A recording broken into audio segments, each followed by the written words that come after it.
बताएंगे। लेकिन फिलहाल जरा बात करते हैं सरहद की, क्योंकि सरहदों से जो खबर आ रही है वो ये आ रही है कि सरहद के ऊपर पिछले 2-1.5 साल के दौरान लगातार खामोशी थी, लेकिन अब Jammu Kashmir line of control से इस वक्त की बड़ी खबर कि पुंछ में रात देर गए दरअंदाजी की कोशिश को नाकाम बनाया गया है। दिफाई तर्जुमान की तरफ से जानकारी दी गई है। चकंदा बाग इलाके में फौज और दरअंदाजों के बीच झड़प भी हुई है और रात देर गए तक गोलियों की आवाज से पूरा इलाका जो है वो दहल उठा है, लेकिन दरअंदाजी की कोशिश को नाकाम करने का फौज की तरफ से दावा पेश किया गया है। फौजी तर्जुमान ने इस बात की वजाहत की 12 और 13 जुलाई सन 2022 की रात को दरअंदाजी की कोशिश लाइन ऑफ कंट्रोल के पुंछ इलाके पुंछ सेक्टर के अंदर की गई और जिसे अलर्ट ट्रूप्स ने नाकाम बनाया, यानी जो वहां पर अफवाज थी उन्होंने उन्हें नाकाम बनाया और 12 और 13 जुलाई में जो इन्फिल्ट्रेशन अटेम्प्ट पुंछ सेक्टर के अंदर हुआ है उसे मुकम्मल तौर पर नाकाम बनाने के बाद इस वक्त इस इलाके के अंदर जो है वो सर्च ऑपरेशन भी चलाया जा रहा है। अहम शाहिदीन के मुताबिक जो इस इलाके के आसपास रहते हैं उनका मानना है कि 12 और 13 यानी दरमियानी शब के बाद गोलियों की आवाज पूरे इलाके के अंदर सुनाई दी गई, जिसके बाद लगातार सूरत हाल ये है कि सुबह तक वो आवाजें सुनाई दी गई, लेकिन सुबह से लेकर अभी तक अब सर्च की भी तलाशियां चल रही है, यानी सर्च ऑपरेशन चलाया जा रहा है, तलाशी कार्रवाइयां चलाई जा रही हैं, लेकिन दरअंदाजों को मुकम्मल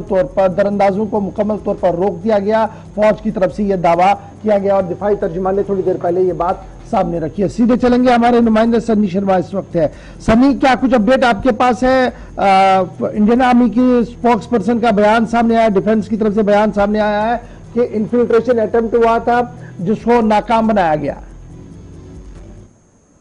आपको बता दूं कि रात को 12 बजे के करीब पाकिस्तान की तरफ से जो चक्रांदा बाग का इलाका है इस ओर से जो है वो घुसपैठ की जो कोशिश है वो की गई है और भारतीय सेना ने उसे मुंह तोड़ जो है जवाब दिया है। और अक्सर हम देखते आए हैं कि अक्सर पाकिस्तान इस इलाके से घुसपैठ की जो कोशिश है वो करता रहता है। बीती रात 12 से लेकर 2 बजे तक जो है भारतीय सेना जो है अपनी सीमा की रक्षा के लिए खड़ी रही और भारतीय सेना की तरफ से इस पूरे इलाके में जो है बीती रात से ही सर्च ऑपरेशन के साथ साथ जो है वो मुंह तोड़ जवाब जो है वो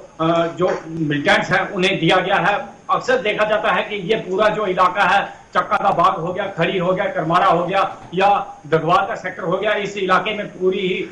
सेना की जो टुकड़ियां हैं वो बीती रात जो है वो सर्च ऑपरेशन जो है वो चलाती रहती हैं। जो पाकिस्तान की तरफ से जो सीमा इस ओर लगती है उस ओर अक्सर तो क्या सर ये अभी भी वहां पर तलाशी कार्रवाइयां चल रही है और उसे नाकाम करने में एक बड़ी जो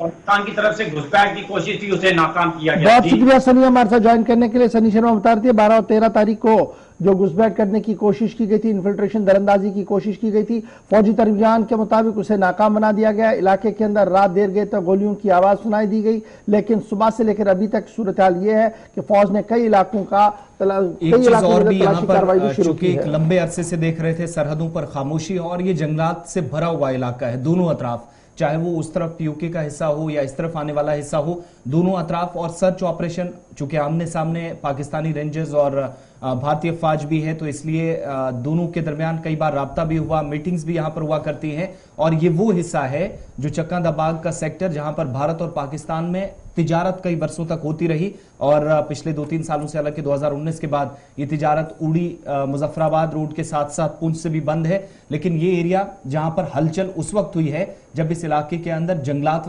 वाले इलाके में काफी खामोशी थी। और जो सुबह सुबह इतलात हैं कि सर्च ऑपरेशन तो चल ही रहा है, लेकिन इन एरियाज के अंदर उन लोगों को भी रोका गया है जाने से। अब जो जंगलात का रुख करते हैं या बहुत सारे लोग लकड़ियां या ईंधन के लिए या फिर माल मवेशी को लेकर कुछ लोग यहां पर निकल पड़ते हैं सरहदी इलाकों की तरफ, तो कई बार जो जीरो लाइन है वो क्रॉस करके माल मवेशी भी उस तरफ चले जाते हैं। उन तमाम चीजों से बचने के लिए और एहतियाती तौर पर रात को चूंकि फायरिंग हुई है उस चीज से बचाने के लिए और कोई नुकसान ना हो इसके लिए फिलहाल मकामी लोगों से भी ताउन के लिए कहा गया, लेकिन ओवरऑल किसी तरह का नुकसान नहीं हुआ है। फिलहाल इस ऑपरेशन को सर्च ऑपरेशन में तब्दील किया गया है। जो रात के गोलियों के चलने की भी यहां पर आवाजें काफी वक्त तक सुनाई दी गई और इन्फिल्ट्रेशन बिट को फॉइल करने की बात फौजी तर्जुमान ने कर दी है।